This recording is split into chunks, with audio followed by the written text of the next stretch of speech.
Lecture du livre des Actes des Apôtres. En ces jours-là, à Iconium, il y eut un mouvement, chez les non-juifs et chez les juifs, avec leurs chefs, pour recourir à la violence et lapider Paul et Barnabé.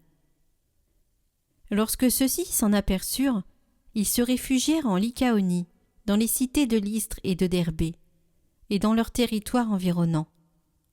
Là encore, ils annonçaient la bonne nouvelle. Or, à Lystre, il y avait un homme qui était assis, incapable de se tenir sur ses pieds. Infirme de naissance, il n'avait jamais pu marcher. Cet homme écoutait les paroles de Paul. Celui-ci le fixa du regard et vit qu'il avait la foi pour être sauvé.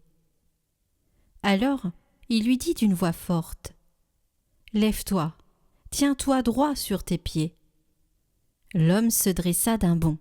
Il marchait. En voyant ce que Paul venait de faire, les foules s'écrièrent en lycaonien : « Les dieux se sont faits pareils aux hommes, et ils sont descendus chez nous. » Ils donnaient à Barnabé le nom de Zeus, et à Paul celui d'Hermès, puisque c'était lui le porte-parole. Le prêtre du temple de Zeus, situé hors de la ville, fit amener aux portes de celle-ci des taureaux et des guirlandes. Il voulait offrir un sacrifice avec les foules. Informés de cela, les apôtres Barnabé et Paul déchirèrent leurs vêtements et se précipitèrent dans la foule en criant : « Pourquoi faites-vous cela ? Nous aussi, nous sommes des hommes pareils à vous, et nous annonçons la bonne nouvelle. Détournez-vous de ces vaines pratiques et tournez-vous vers le Dieu vivant, lui qui a fait le ciel, la terre, la mer et tout ce qu'ils contiennent. Dans les générations passées, il a laissé toutes les nations suivre leur chemin. Pourtant, il n'a pas manqué de donner le témoignage de ses bienfaits, puisqu'il vous a envoyé du ciel la pluie et ses saisons fertiles, pour vous combler de nourriture et de bien-être. » En parlant ainsi, ils empêchèrent, mais non sans peine, la foule de leur offrir un sacrifice.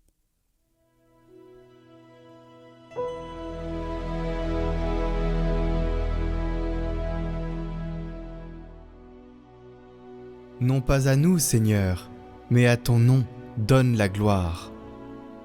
Non pas à nous, Seigneur, non pas à nous, mais à ton nom donne la gloire, pour ton amour et ta vérité. Pourquoi les païens diraient-ils : où donc est leur Dieu ? Notre Dieu est au ciel, tout ce qu'il veut, il le fait.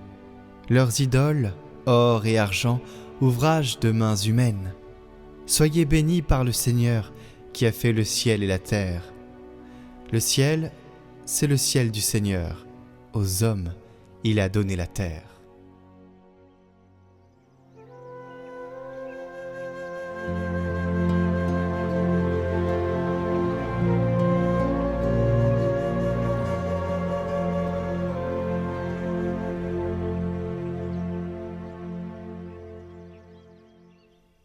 Évangile de Jésus-Christ selon saint Jean. En ce temps-là, Jésus disait à ses disciples : « Celui qui reçoit mes commandements et les garde, c'est celui-là qui m'aime. Et celui qui m'aime sera aimé de mon Père. Moi aussi, je l'aimerai, et je me manifesterai à lui. » Jude, non pas Judas l'Iscariote, lui demanda : « Seigneur, que se passe-t-il ? Est-ce à nous que tu vas te manifester et non pas au monde ?» Jésus lui répondit : « Si quelqu'un m'aime, il gardera ma parole. Mon Père l'aimera, nous viendrons vers lui, et chez lui, nous nous ferons une demeure. Celui qui ne m'aime pas ne garde pas mes paroles. Or, la parole que vous entendez n'est pas de moi, elle est du Père qui m'a envoyé. Je vous parle ainsi, tant que je demeure avec vous. Mais le Défenseur, l'Esprit Saint que le Père enverra en mon nom, lui vous enseignera tout, et il vous fera souvenir de tout ce que je vous ai dit. »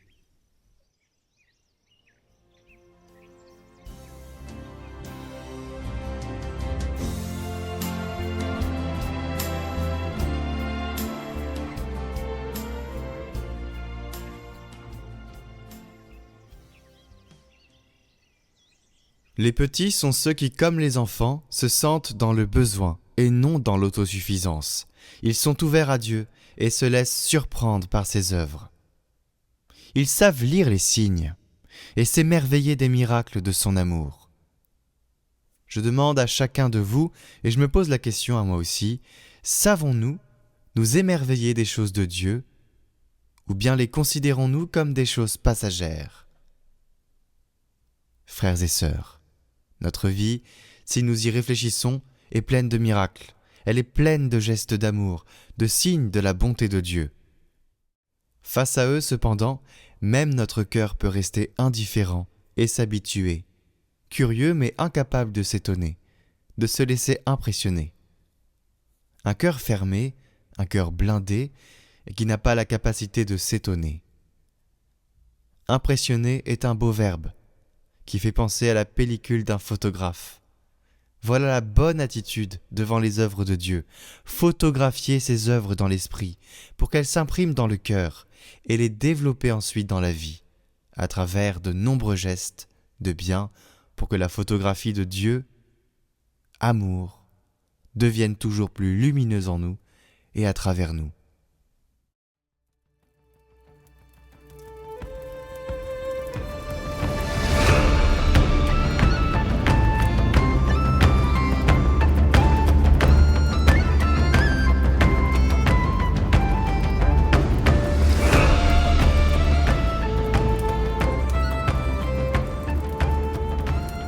Considérée par certains théologiens comme la sainte qui a le plus aimé l'Église, Catherine de Sienne, religieuse dans l'ordre des fraternités laïques dominicaines dès 16 ans, marque son époque par son implication dans les conflits opposant la papauté aux principales villes italiennes telles que Florence.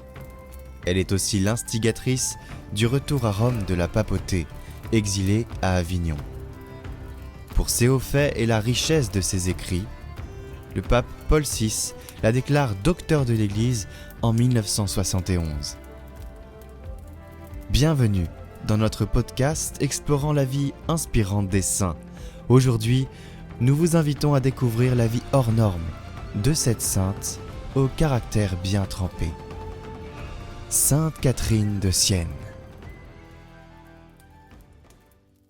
Catherine naît en 1347 à Sienne, en Italie, et est la 24e enfant des Benincasa, modeste famille d'artisans. Elle a dès sa petite enfance le désir de se consacrer à Dieu, allant à l'encontre de ses parents qui la voulaient plutôt épouse et mère. Déterminée, la petite Catherine s'oppose fermement à sa famille, menant une vie d'ascèse et de privation, se nourrissant principalement de pain et d'herbes, ce qui lui vaut d'être considérée par certains comme sainte patronne des anorexiques. Sujette très tôt aux extases, elle a, à 6 ans, la vision du Christ habillé en pape qui la bénit, la réconfortant dans sa décision de le servir. Après avoir convaincu sa famille de son engagement, elle rejoint la communauté religieuse des Sœurs de la Pénitence de Saint-Dominique, où elle s'illustre dans la rénovation de l'ordre dominicain et la médiation dans les conflits divisant l'Église et certaines villes italiennes. Influençant fortement le pape Grégoire VI, elle amène à quitter Avignon, devenu siège des papes, pour retourner à Rome. Elle œuvre également pour l'unité et l'indépendance de l'Église. La pacification entre la papauté et la ville de Florence, alors en guerre. Elle meurt à Rome en avril 1380, à 33 ans, comme le Christ, épuisée par ses privations volontaires et son incapacité à se nourrir. Ses derniers mots sont « Père, entre tes mains, je remets mon âme et mon esprit ». Sainte Catherine de Sienne est la première femme avec Sainte Thérèse d'Avila à être déclarée docteur de l'Église.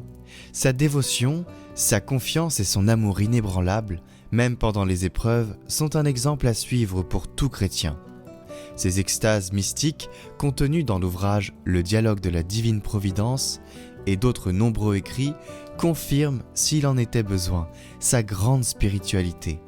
Elle découvre en effet qu'elle peut vivre avec Dieu, qui est présent à l'intérieur d'elle-même, dans l'âme. Elle nous donne ainsi la clé pour accueillir Dieu perpétuellement, non pas seulement au dehors, mais au tréfonds de nos âmes, en union spirituelle qui nous fait ressentir mieux l'amour et la bonté de Dieu pour nous.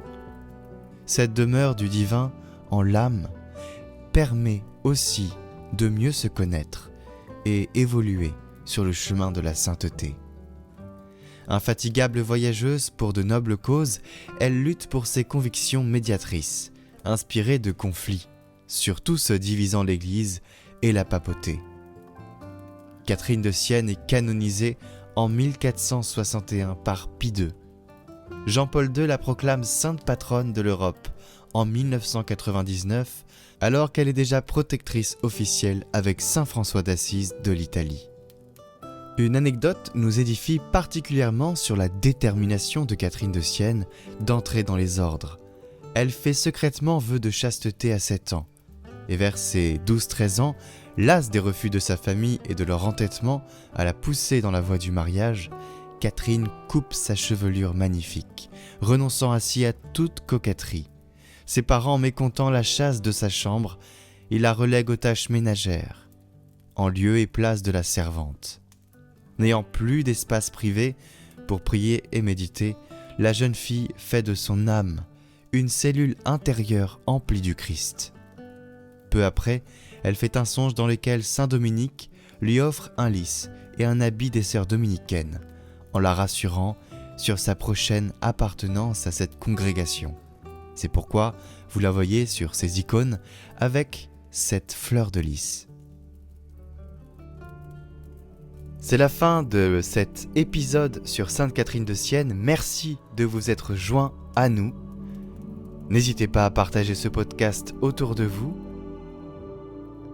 Et nous finissons bien évidemment par une prière où nous allons demander à l'Esprit Saint de venir en nous, une prière écrite par Sainte Catherine de Sienne.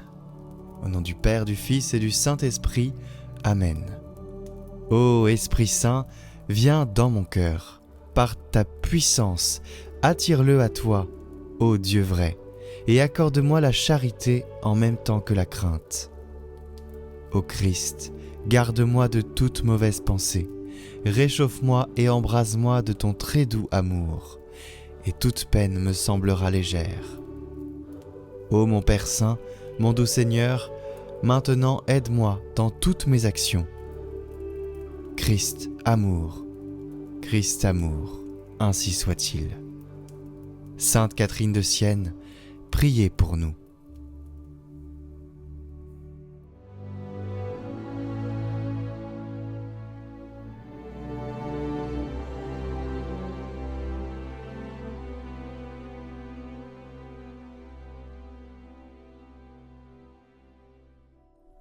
Au nom du Père, du Fils et du Saint-Esprit. Amen. Ô Saint Joseph, dont la protection est si grande, si forte et si prompte devant le trône de Dieu, je mets en toi tous mes intérêts et désirs.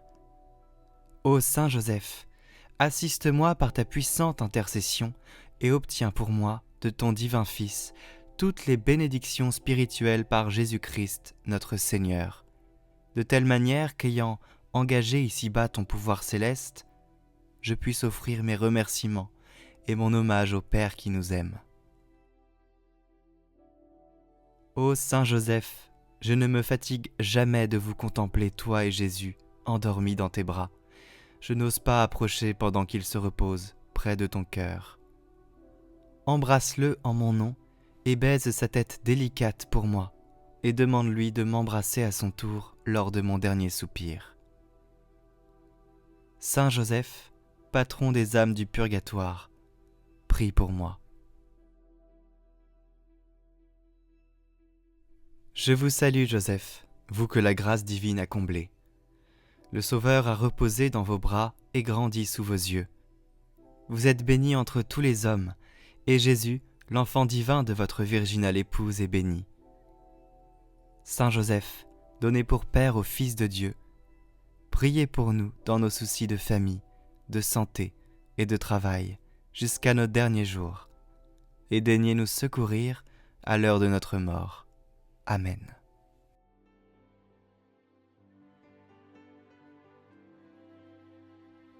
Notre Père qui es aux cieux, Que votre nom soit sanctifié, que votre règne vienne, que votre volonté soit faite sur la terre comme au ciel.